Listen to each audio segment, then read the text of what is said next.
쌍방울 대북송금 의혹 재판 1년 8개월 만에요. 이화영 전 부지사에 대한 재판부의 선고 이번 주 금요일에 있습니다. 그런데 이 판결 직전에 민주당에서는요. 이재명 대표를 감옥에 보내기 위해서 대북송금 수사를 조작했다. 이례적으로 검찰 수사팀 특검법을 발의했는데 그게 논란입니다. 저희 대책단의 출범은 이화영 전 경기부지사의 결심으로부터 시작됐습니다. 정적을 제거하기 위해서, 특히 이재명 대표를 죽이기 위해서 온갖 조작 수법이 동원됐습니다. 필요하다면 특검법을 몇 개라도 발의할 생각입니다. 말 그대로 발본색원하겠습니다. 특검 내용 어디에도 이재명이라고 하는 표현이 등장하지 않습니다. 그런데 그 법을 이재명 방탄특검법이다 이렇게 규정하는 것은 한참 오버한 것이라고 봅니다. 이 특검법을 발의한 민주당 정치검찰 사건 조작 특별대책단에는 이재명 대표의 호위무사나 다름없는 대장동 변호사 5인방이 들어가 있습니다.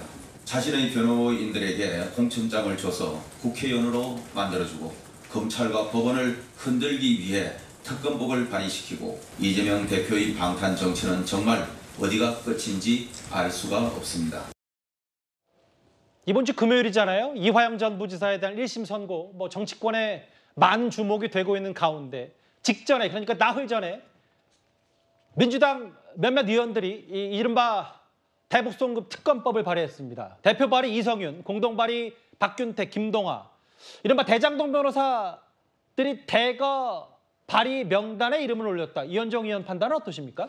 자, 이거는 법원의 판단을 지켜보면 될 문제를 왜 저렇게 국회의원들이 모두가 나서서 민주당이 거당적으로 이 문제에 대한, 더군다나 수사 과정에 대한 특검은 제가 참 처음 들어봅니다. 예. 어떤 혐의가 있어서 어떤 특검은 모르겠지만 지금 검찰의 조작 수사라는 거 아니겠습니까? 자, 근데 그 조작의 증거 하나라도 지금 제시한 게 있나요? 자, 처음에 술 마셨다고 그랬습니다. 이 사건의 처음에 출발점은 이화영 술판 사건이었습니다. 근데 결국 어떻게 됐죠? 본인이 안 마셨다는 거 아닙니까? 결국은 본인이 마시고 나중에 취해서 늦게 갔다 이야기했는데 나중에 진술을 바꿨잖아요. 본인 입에 잠깐 됐다 마시지 않았다라고 이야기를 했지 않습니까? 즉 술판에 대한 진실이 없어졌습니다. 근데 이재명 대표 뭐라고 그랬냐요? 100% 사실이다 이야기를 했습니다. 뭘 갖고 사실이란 거죠? 자, 그리고 술 마셨던 장소를 계속 바꿨습니다. 자, 그리고 거기에 있는 조사실 같은 경우에 밖에서 볼 수 없어서 없는 데서 술 마셨다라고 이야기를 했는데 어떻게 됐습니까? 통유리가 다 있었습니다. 다 볼 수 있는 자리였어요. 그 하나라도 지금 이 사건 관련해서 조작했다는 증거가 있나요? 뭔가 특검을 하려면 최소한 뭔가 명백한 증거 하나는 제시해놓고 해야 되는 게 기본 상식 아닌가요? 자, 이 사건의 출발점 술판 없었습니다. 조작 회유 무슨 증거가 있었죠? 자, 그런 것에도 불구하고 지금 저렇게 특검법을 내고 있는 거, 지금 좀 전에 민영배 의원 이야기했는데 이재명 이름 하나도 없지 않습니까? 다 압니다, 국민들은. 왜 특검을 하려고 하는지.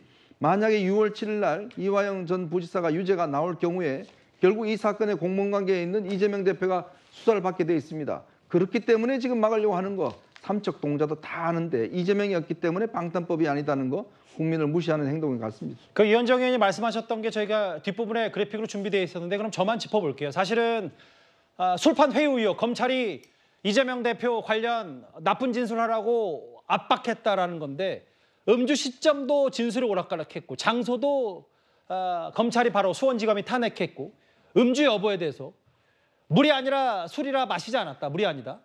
입만 댔다. 이런 얘기까지 해서 이화영 전 부지사의 검찰 술판 회유 논란의 진술이 엇갈렸기 때문에 오락가락했기 때문에 이 신빙성 여부에 대해서도 많은 여야의 비판이 좀 있었는데요. 아까 얘기했던 소영주 대변인님. 이게 22대 국회 개헌하자마자 본인들이 여러 얘기를 할 수 있는데 이성윤 과거 검사, 양분남 이런 인물들이 바로 대북송금 특검법을 발의한다. 이게 대장동 방탄 아니냐. 여당 이렇게 보고 있어요. 첫 번째는 이성윤 의원의 개인 특검 발의입니다. 그러니까 당론으로 1호 법안은 체병 특검과 민생지원금에 대한 그 특별법에 대해서 그 두 가지가 이제 민주당이 당론으로 추진하는 특검이고요. 이거는 이성윤 의원 개인으로서 이게 필요하겠다 판단한 것 같아요.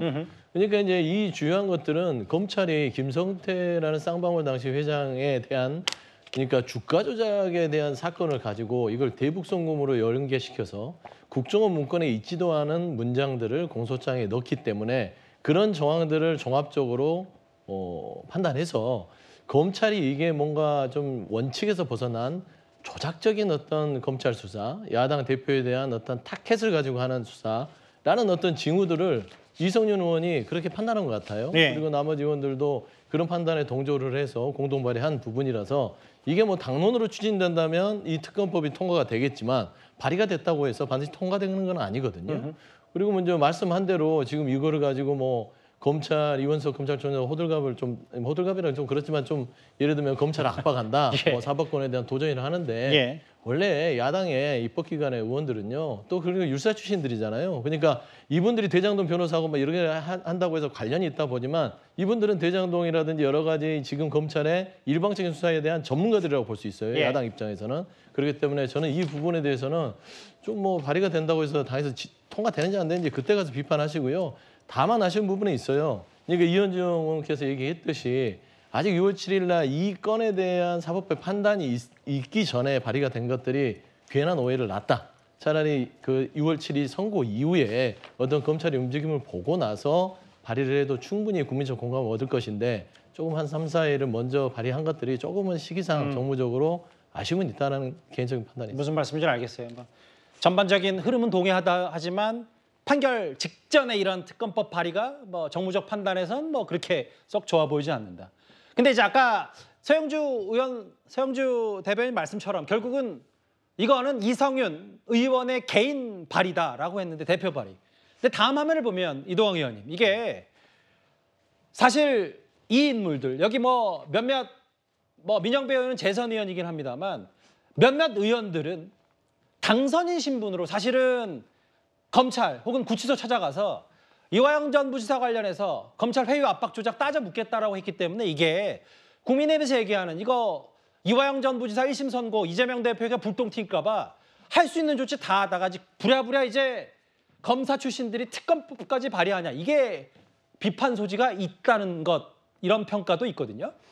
저는 이제 처음부터 이것이 검찰의 어떤 조작이라고 하는 것이 정황들이 이제 마구 드러났잖아요. 예. 그러니까 예를 들면 여기 국정원에서 첨부 자료에서 국정원 이제 첩보 자료에서 여기에서 기본적으로는 어쨌든 이재명 대표라는 이름도 나오지도 않고 예. 더더군다나 쌍방울 주가 조작 이거를 위해서 이게 활용됐다라는 것이 거기서 드러났고 그러다 보면 기존에 검찰이 가지고 있었던 논리가 지금 깨지게 되는 거였거든요. 그러니까 이제 사실상 이재명 대표를 엮기 위해서 무리하게 이 검찰에서 한 것 아니냐라고 하는 측면에서 나선 것 같고 저분들은 검찰에 몸을 담았던 분들이잖아요. 그렇기 때문에 검찰의 뭐 양두구육 혹은 자가당착 이런 지점들을 너무나 잘 알고 있는 분들이고 그렇기 때문에 이 지점에서 앞장서서 나올 수밖에 없다라는 예. 생각이 들고 저분들이 지금 뭐 무슨 공천 과정에서 특혜를 받은 거 아니냐라는 이 방식으로 누군가 또 비판을 하는 것이지만 예. 그런 건 아니고 당의 원리 원칙이 있는 겁니다. 근데 그것이 적용돼서 이번에 결과가 나온 것 아니겠습니까? 네. 그러니까 이제 어쨌든 이런 인물들 과거 검찰 간부 출신들이 지금 이재명 대표 방탄에 앞장서고 있고 이번 명단 이른바 대북송금 특검법에 이름을 올린 인물들도 다 이재명 방탄 아니야 이게 여당의 비판이고 이게 또 공교롭게도 그 이화영 전 부지사 1심 선고 직전에 이런 법안이 발의가 됐기 때문에 여러 가지 얘기들이 나옵니다. 어제 이원석 검찰총장이 예정에 없던 퇴근길 기자회견을 자청해서 저희 뉴스탑10의 속보로 전해드린 바가 있었는데요. 오늘 이재명 대표의 반응도 한번 만나보겠습니다. 1년 8개월 동안 재판을 받고 3차례 법원에서 구속영장이 발부되고 그리고 단 나흘 뒤에 판결 선고를 앞두고 있습니다. 심지어 이화영 부지사의 변호인이 이화영의 유죄는 이재명 대표의 유죄를 강력히 추정한다는 그런 주장까지 한 바 있습니다. 이러한 상황에서 특검법안을 발의해서 검찰을 상대로 수사한다고 하는 것은 검찰은 이러한 특검은 검찰에 대한 겁박이자 사법부에 대한 압력이라고 사법방해 특검이라고 판단하고 있습니다.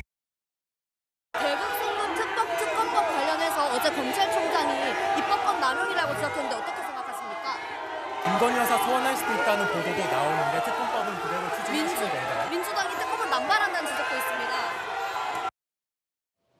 오늘 본인 재판에 출석할 때 대북송금 특검법 질문했는데 이재명 대표는 입을 닫았습니다. 여러 질문에 답을 하지 않았는데 강제내 변호사께 질문을 드리고 싶은 게 뭐냐면 그런데 뭐 특검법 자체에 대한 시점, 누가 발의했냐 이런 것도 논란거리지만 그 특검법 내용 중에 수사 기간 내에 자백을 하면 형을 감경하고 면제한다는 회유 조항 때문에도 법적으로 논란이 되는 것 같아요. 네, 일단 우리 대한민국 같은 경우에 저런 걸 보통 플리바게닝이라고 표현을 하는데 법적으로 저런 것들은 허용이 되지 않고 있습니다. 그리고 어떤 형에 대한 양형의 문제는 사실은 사법부, 그러니까 재판장의 어떤 재량안에 있거든요.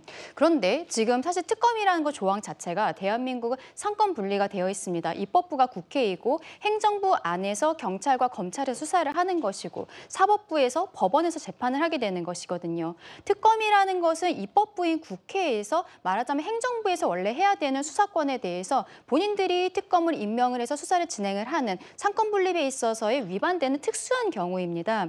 그런데 지금 특검을 하면서 이제는 행정부를 넘어서 사법부의 영역까지 지금 민주당에서는 들어가겠다라고 하는 것인데요. 저런 조항들이 들어갔을 때는 지금 현행법상으로는 재판부에서만 여기 형에 대해서 자백을 하든 이런 것들에 대해서 형의 감면이라든지 아니면은 줄여준다든지 감형이라든지 이런 것들을 할 수 있는데 지금 거기까지 민주당에서 일방적으로 처리를 하고 있는 것이다. 그렇게 말씀드려야 될 것 같습니다. 글쎄요.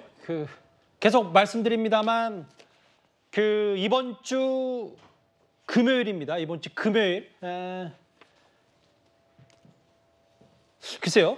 민주당의 몇몇 의원들이 이런 거를 이제 특검법을 발의하면 발의할수록 오히려 더 이화영 전 부지사에 대한 1심 선고 6월 7일 선고가 더 주목을 되레 더 받게 되는데 징역 15년에 벌금 10억 원이죠. 뭐 유죄에 대해서는 법적의 대체적인 시각이 유죄 나올 가능성이 높다고 하는데 좀 더 뚜껑을 열어봐야 되지만 특검법 맞물리면서 더 정치적으로 주목을 받게 되는데 일단 이거더라고요. 이거대로 이현정 의원님. 짧게요. 일단 이원석 총장이 김건희 여사를 일단 직접 소환할 수 있다라는 얘기가 들려오는데 어느 정도 가능성이 있는 겁니까? 저는 이거는 충분히 가능성이 높다라고 보여집니다. 왜냐하면 지금 중앙지검 형사 1부와 그다음에 이제 반부패 2부에서 지금 이 김건희 여사의 명품백 문제와 그다음에 이제 도이치모터스 사건 두 가지를 수사를 하고 있습니다. 그러니까 이 문제는 이제 진작 아마 이 사건 종결을 하기 위해서는 김건희 여사의 진술이 필요하다. 더군다나 이 문제가 지난 연말 등등 해서 꽤 정치권에 문제가 됐고 이번 총선에도 꽤 많은 작용을 했지 않습니까? 자, 그렇다면 법과 원칙이라는 그런 가장 기본적인 원칙에서 따져봤을 때 저는 영부인도 예외는 아니다. 그리고 더군다나 검찰에 직접 출석을 해서 저는 아마 이걸 피할 수 없다면 당당하게 나가서 국민들에게 어떤 사실을 이야기를 하고 오히려 이런 입장을 밝히는 거 저는 오히려 그게 더 이 사건 해결에 도움이 되지 않겠나 싶어요. 아마 그런 의지 차원에서 아마 이원석 총장이 이 문제를 이제 거듭 이야기한 거고 지난번 인사 때도 이 수사팀 교체를 반대했던 이유도 바로 이런 어떤 직접 소환을 위해서 반대했지 않나 그런 생각도 듭니다. 네. 김건희 여사 소환 이현정 의원님 말씀대로 그렇게 하는 게 정상적이죠. 소환해 조사하고요. 법 앞에 아무리 대통령 배우자라 하더라도 특혜나 성역이 있어서 되겠습니까? 그게 국민들이 바라는 윤석열 정부의 공정이고 정의라고 판단할 건데 제가 보기로는 이원석 검찰총장이 용감하게 얘기를 했으나 김건희 여사는 소환 조사를 하지 않을 것으로 보여요. 왜 그러냐면 두 가지가 있습니다. 첫 번째, 5월 말까지 김건희 여사에 대한 수사를 소환을 포함해서 마무리 짓겠다는 이원석 검찰총장과 송경호 수사팀을 공중분해했잖아요. 그때부터 이미 김건희 여사 소환 의지가 없다고 보시면 될 것 같고요. 두 번째는 이 검찰총장이 얘기했다 하더라도 이창수 지검장이요. 저는 맞설 거라고 봅니다. 그래서 지금 관전 포인트는 검찰총장과 서울지검장의 김건희 여사의 소환을 놓고의 또 검찰 내외에서의 어떤 내분을 보게 될 공산이 크기 때문에 저는 김건희 여사의 소환, 공식적인 소환은 없을 공산이 크다 그래 보고 있습니다. 이원석 총장이 어제 저 장면이에요. 이례적으로 기자회견을 자청해서 두 가지 얘기를 했어요. 이른바 대북송금 특검법은 사법 방해다. 이화영 전 부지사 측은 내가 유죄면 이재명 대표도 유죄다 이런 취지 얘기했는데 그것까지 인용했고 또 하나 김건희 여사에 대한 직접 소환 조사를 시사한 이런 부분까지 저희가 검찰발 얘기까지 하나하나 만나봤습니다.